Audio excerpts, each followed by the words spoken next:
Next song gonna be the gospel. The last and final song is number 8. So far, I'm gonna wait. I'm not even gonna conclude yet. I'm gonna go to number 8, which is the last song, and it's called the gospel. Hey Dad, Hey, what's up, Sonny? can you tell us the gospel again? Of course I can. Alright, you guys take a seat. But this time, start all the way from the beginning. Alright, I'll start all the way at the beginning, just for you. In Genesis. You ready? Okay. God created man and gave him his commandment. Sat him in his garden with everything he planted. Said, this is all yours, son. Want it, you can have it.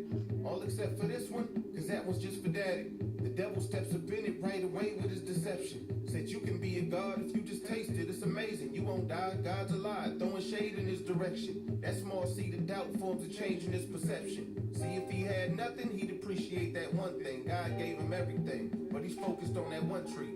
Sin is here, in his fear, he covered up in hid. He covered up in leaves. God covered him with skin. Hold that thought. Let's fast forward to Abel and Cain. Two brothers in the same field, playing they lanes. See, Cain tended the ground, Abel tended the sheep. Both made an offer to God, but Cain's fell incomplete. Now put a pin in that. Let's hit the Passover down in Egypt. When God hears the cries of them beating down his people. Israel's enslaved, Pharaoh saying they ain't leaving. Moses tells them God said it, but he still ain't want to free him. So God tells Moses, here's the plan, pay attention. Tell my people they gon' need a lamb without a blemish. One day you gon' get it, but for now you just kill it, take it home, smear its blood on the doorpost of the entrance. See, Israel's my firstborn and Israel's been taken. If you don't let my son go, his son ain't gon' make it. The penalty is death and I'm coming for the payment. Those covered in that blood will be the only ones escaping. Now let's go back to Abraham, mobbing with his son Isaac. Faith isn't faith until it's tested, so God tries him. Said, I know how much you love your son, go and sacrifice him. So Abe walks him up the mountain, straps him down and ties him. He doesn't really understand it, but he has faith. He know that God's good, so it's commanded. He's grabbing his blade. As he goes to stab him, the Lord yells, wait! He looks over, and God set the lamb in his place. Let's take a quick pause now before we get to Jesus. Cause none of this will click until you see just why we need him. The word of God says the wages for sin is death. So if sin is how you work, then death should be the check. There can be no forgiveness without the shedding of blood. The penalty must be paid if God is a righteous judge. We say just let it slide, but if someone killed your cousin, would you call that judge righteous if his killer goes unpunished? Or would you call it crooked? And we know the Lord ain't that. So there's a death penalty, and someone has to pay that. The moment that you sin, your life has been indebted, and his mercy is the only reason he ain't yet collected. So that's why they would sacrifice lambs in their places, but it didn't clear the debt, it was just a partial payment. Now we gonna take a recap and see the Lord working. Nothing was an accident, it all has a purpose. Now back to the beginning at the fall. Man sins, tries to fix it on his own. God covers him with skins, but it never says what animal he's getting it from. All we know is to cover man, he shed innocent blood. Now remember Cain and Abel? Cain's offer was rejected. You ever wonder why Abel's offer was accepted? All I know is Cain offered the work of his hands. Abel tended the sheep, so he must have offered a lamb. Now look at Abraham and Isaac. Are you seeing it now?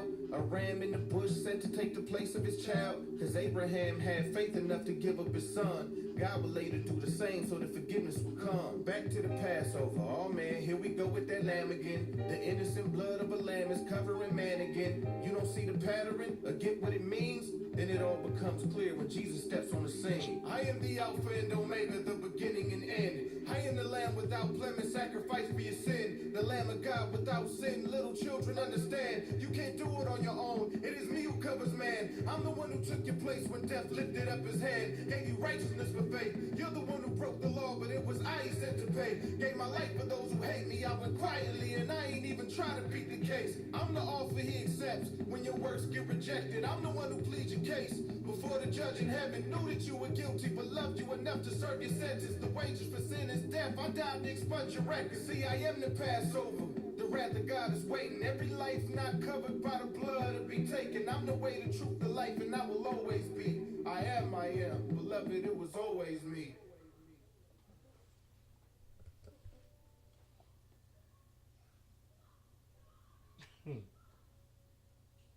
Speechless.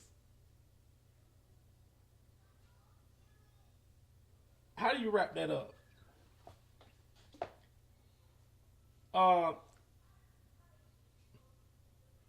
Hmm.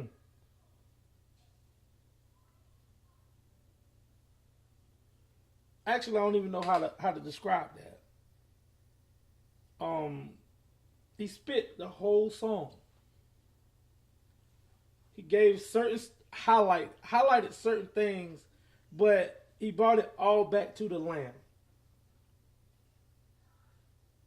and the blood that was shed, and how the Lamb was the sacrifice, how Christ is the sacrifice.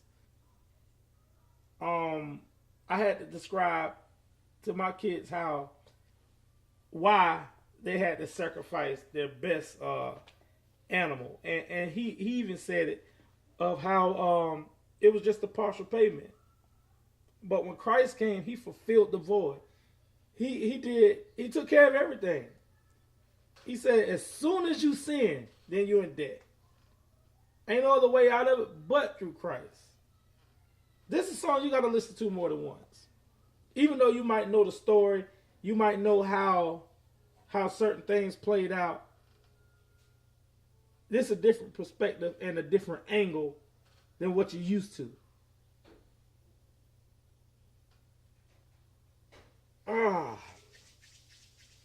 I'm going to have to rearrange my list again.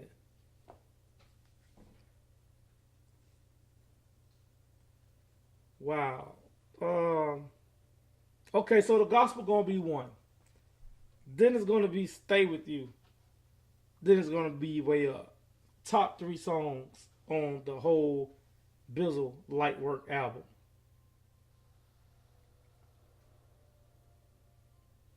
The gospel. You're going to have to listen to it more than once and follow it and visualize it.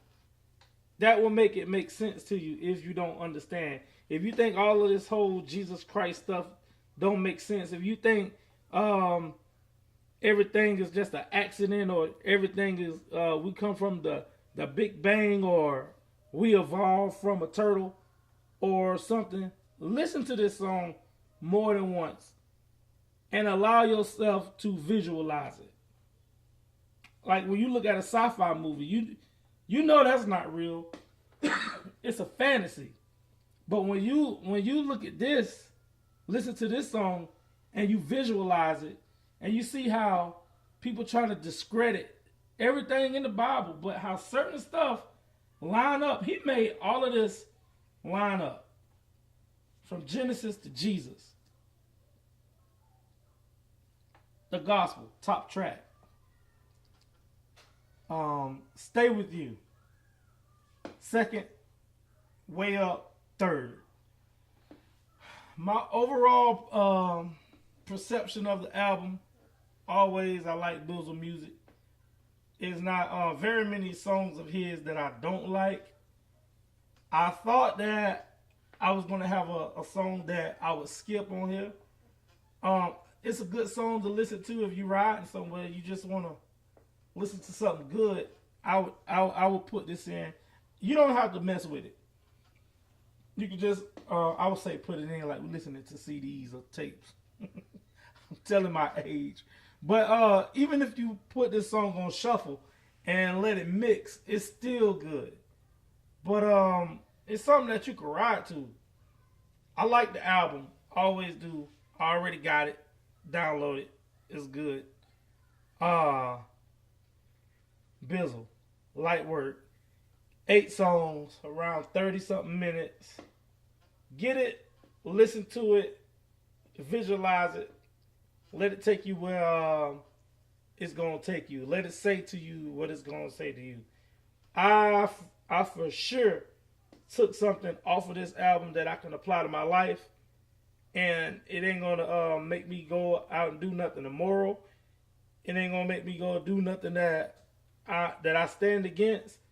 And it's going to uplift you. So, I like the album. Go out, check it out, listen to it, visualize with it, and share it. Until the next time, I'm Cruger with a C. I'm out.